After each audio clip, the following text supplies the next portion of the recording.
निश्चित विश्वास आहे का येणाऱ्या काळामध्ये सर्वांनाच ते जे विद्यमान खासदार आहेत त्यांना पुन्हा एकदा रिपीट करतात।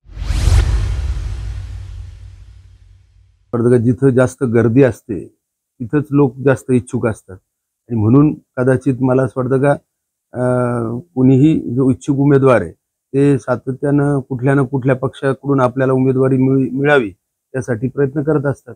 परंतु गेले अनेक वर्षापासून आम्ही शिवसेना आपण दोन्ही वेळेस धनुष्यबाण या चिन्हावरती लढलेलो आहोत आणि याही वेळेस आपण धनुष्यबाण चिन्हावरतीच निवडणूक लढवणार आहोत। नाही, आम्हाला निश्चित सर्वच खासदारांना या ठिकाणी विश्वास आहे की येणाऱ्या निवडणुकीमध्ये आम्हाला धनुष्यबाण जेही आम्ही 13 खासदार होतो आम्हाला निश्चित विश्वास आहे का येणाऱ्या काळामध्ये सर्वांनाच ते जे विद्यमान खासदार आहेत त्यांना पुन्हा एकदा रिपीट करतात।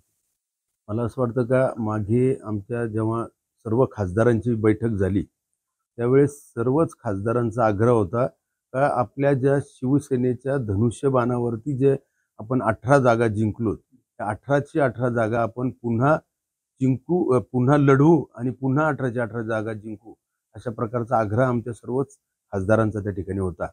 प्रत्येक पक्ष हा स्वतः जागा राखण्यासाठी त्या ठिकाणी भाजप असेल, राष्ट्रवादी असेल, शिवसेना असेल हे प्रयत्न करत असतात। परंतु वरिष्ठ पातळीवरती निश्चितच मला असं वाटतं का या संदर्भामध्ये सकारात्मकपणे निर्णय हा घेतला जाईल। मला असं वाटतं की महाराष्ट्रामध्ये अद्याप कुठल्याही पक्षाचा अद्याप उमेदवार जाहीर झालेला नाही। त्यामुळे महायुतीचे ज्यावेळेस यादी जाहीर होईल त्यावेळेस आमच्या सर्वच जे विद्यमान खासदार आहेत त्यांचे निश्चित नावं पुन्हा एकदा येतील असा आम्हाला विश्वास आहे।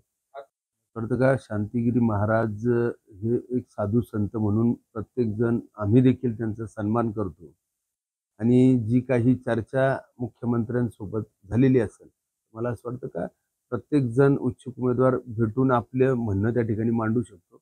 परंतु आम्हाला विश्वास आहे की आपल्या पक्षाचे मुख्य नेते आणि मुख्यमंत्री शिंदे साहेब निश्चित आमच्या संदर्भामध्ये सकारात्मकपणे विचार करून आणि इलेक्टिव्ह मेरिटच्या दृष्टीने निश्चित आपल्याला उमेदवारी देतील।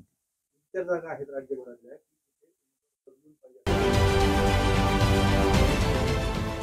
देश विदेशातील प्रत्येक घडामोडींचे लाईव्ह अपडेट मिळवण्यासाठी आता साम टीव्हीच्या सर्व सोशल मीडिया प्लॅटफॉर्मला लाईक, फॉलो आणि सबस्क्राईब करा।